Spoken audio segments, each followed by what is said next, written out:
Hallo, schön sind ihr da bei Handgelenk mal Pi. Ich bin Anne.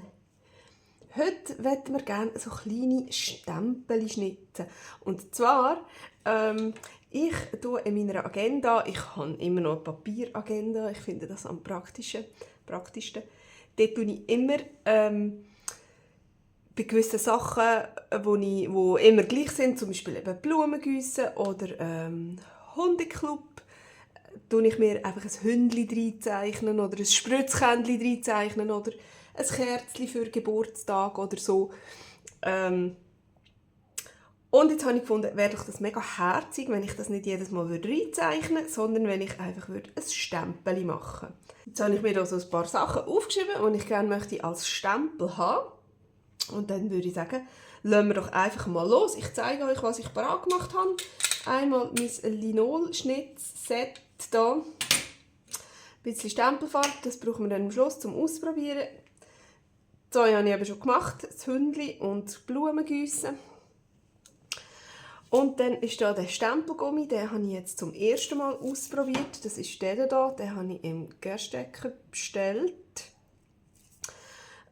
Ich habe eine Welle, die ein bisschen dick ist, damit dann das als Stempel auch gäbig ist zum Festheben. Wenn man jetzt hier nur die dünnen Linolplatten hat, ja, wenn dann das so Stempel sind, dann kann man die fast nicht so gut heben und sind einfach ein bisschen unhandlich. Man hat ständig die Finger voll, wenn man vorne drauf lenkt. Und so mit dem dickeren Gummi hat man noch ein bisschen etwas besser in der Hand, für zum richtig gut stempeln. Oh, das wollte ich jetzt nicht wollen. Aber das kann man ja wieder ausputzen. So, tschüss. So, der hat mich noch recht gut gedacht. Ich hatte schon einen anderen, der ziemlich so ausgefranselt ist, recht schnell. Es denkt mir, bei dem ist es ein bisschen weniger. Aber insgesamt ist es bei allen Stempelgummi, die ich bis jetzt hatte, so, dass wenn man halt fest am Rand reibt, ja, dass es dann schnell ausfranselt. Also viel mehr weder beim Linol, logischerweise. Aber wir gehen ja dort auch jetzt nicht umreiben dran. Aber der ist auch nicht so brüchig. Ich hatte einen, der mir mal abeinandergebrochen ist. Das war sehr schade. Ganz schöne Libelle habe ich geschnitzt, wo mir nachher einfach verbrochen ist. Ja, der dunkelt mich wirklich recht stabil. Vor allem jetzt für so kleine Stempel macht es sowieso nicht so viel aus. Jetzt habe ich natürlich verschiedene Möglichkeiten. Ich kann das direkt darauf zeichnen. Aber wenn ich mich dann verzeichne, kann ich es nicht so gut korrigieren. Ich kann so auf ein Backpapier drauf zeichnen, aber ich habe gemerkt, ich kann es auch für ein ganz normales Papier drauf zeichnen. Und zwar möchte ich jetzt gerne ein Fischchen haben. Das würde dann stehen für das Aquarium putzen. So.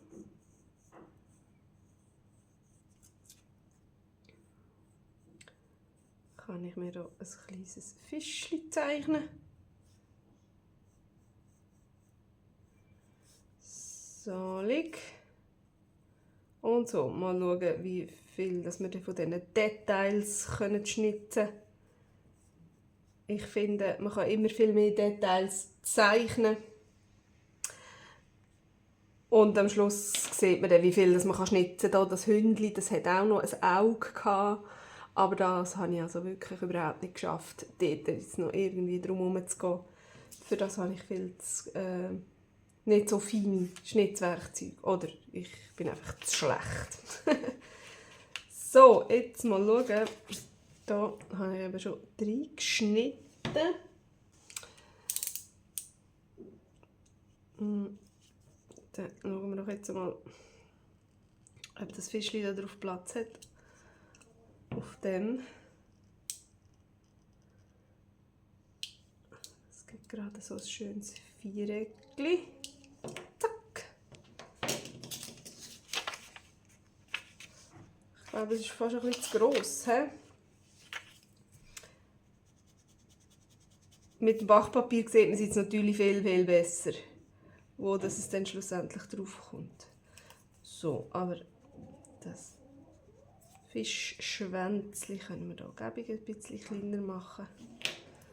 Und jetzt, ja, jetzt sollte es eigentlich gehen. Also, mal ausprobieren. Zack, drauf.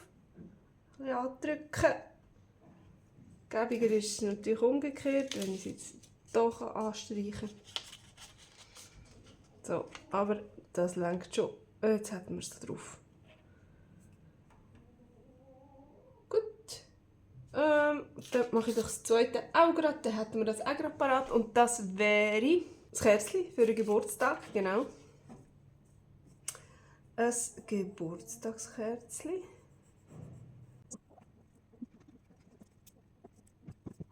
So, das ist doch ein tolles Kerzchen. Dann werden wir jetzt mal schauen, wo das dann drauf kommt.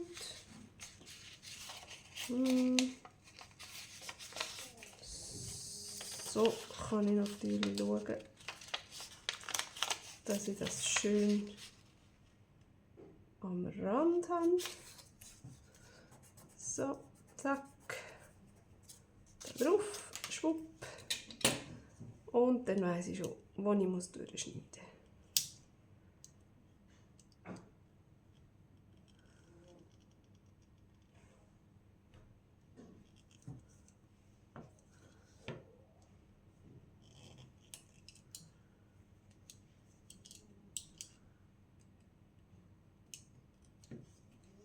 So, ui. Das ist jetzt hier ein bisschen krumm geworden, aber das macht ja nichts.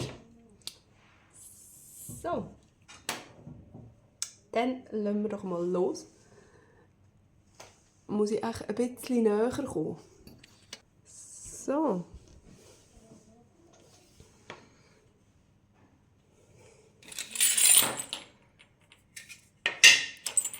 Dann habe ich hier meine Tools. Ich nehme gerne das V-Tool und für die grösseren Flächen das, was ist wie ein U, aber das kleine, die anderen grösseren, die brauche ich nicht. Für so winzig kleine Dingens da. So, dann fangen wir doch mal an mit dem Fischli. Ich mache zuerst Umrisse, dann das innen drin und nachher dann kann ich noch die grösseren Flächen wegnehmen.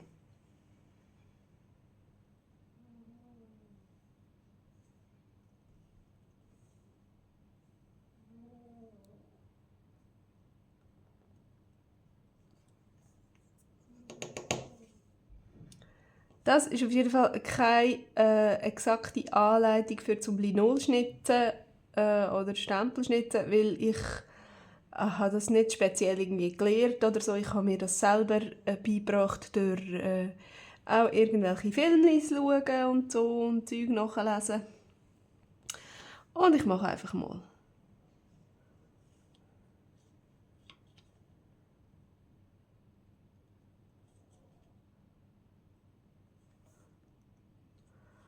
Also wenn ihr das lernen wollt, dann könnt ihr euch Lehrvideos anschauen.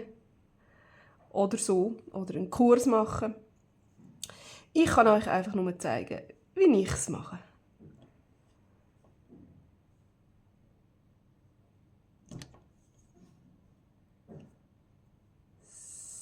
So.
Und jetzt nehme ich da das für die grösseren Flächen und mache da den Rest noch weg.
So, und jetzt hier die Ecke, die schneide ich mir am liebsten mit dem Messer noch ein bisschen zurecht.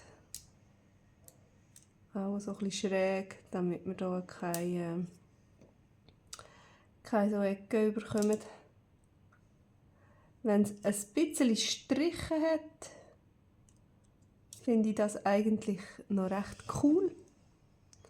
Ich finde, dass beim Linol oder Stempelschnitzen, es hat dann immer noch so einen kleinen speziellen Charme, dass man sieht, dass es selber gemacht ist. Aber natürlich nicht zu viel.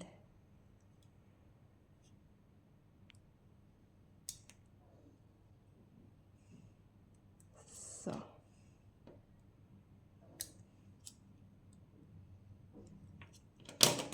So, voilà, ist das schon unser fertiges Fischli. Mich dunkt es jetzt auch noch ein bisschen komisch und unregelmäßig, habe ich jetzt gesehen. Gäbig ist natürlich, wir können es einmal schon einmal ausprobieren und schon mal einmal dünkeln. Und dann sieht man nämlich gerade, wo das noch fehlt. Also hier jetzt am Rücken und so im Flössli innen sieht es noch nicht ganz so hübsch aus. Aber sonst finde ich es noch recht cool. Genau, ich mache jetzt hier noch einmal das feine Tool dran. Und den Rücken noch ein bisschen ausbessern.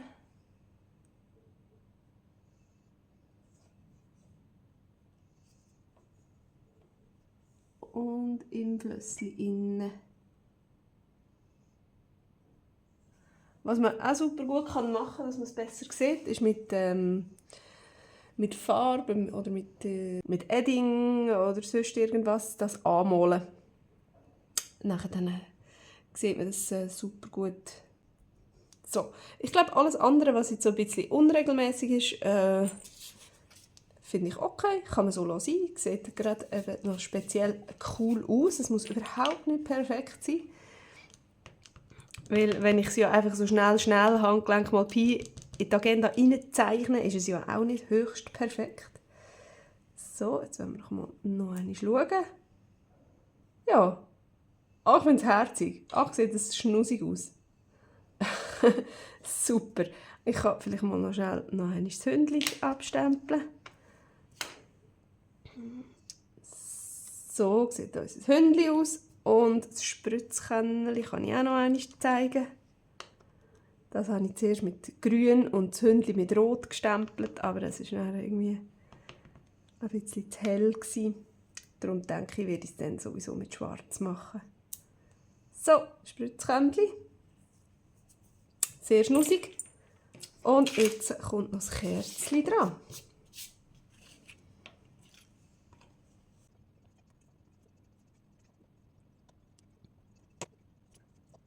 Gut, also da mit dem Wachs, der da so ein bisschen runtertropft, naja, keine Ahnung, da habe ich irgendwie, glaube ich, etwas ein bisschen zu viel weggenommen.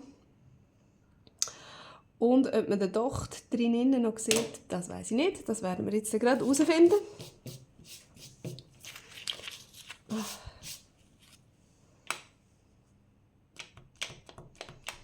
Mal schauen. Ja. Ja, man sieht es genau, da habe ich ein bisschen zu viel abgeschnitten.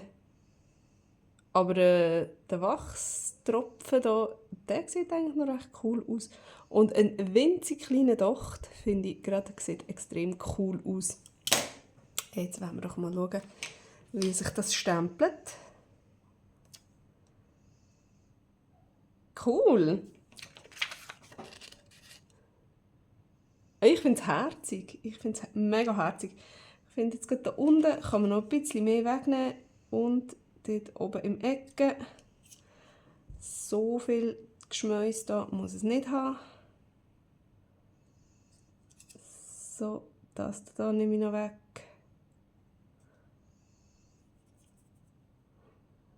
So, und sonst den Rest lassen wir mal. Dann probieren wir noch einmal, wie es tut.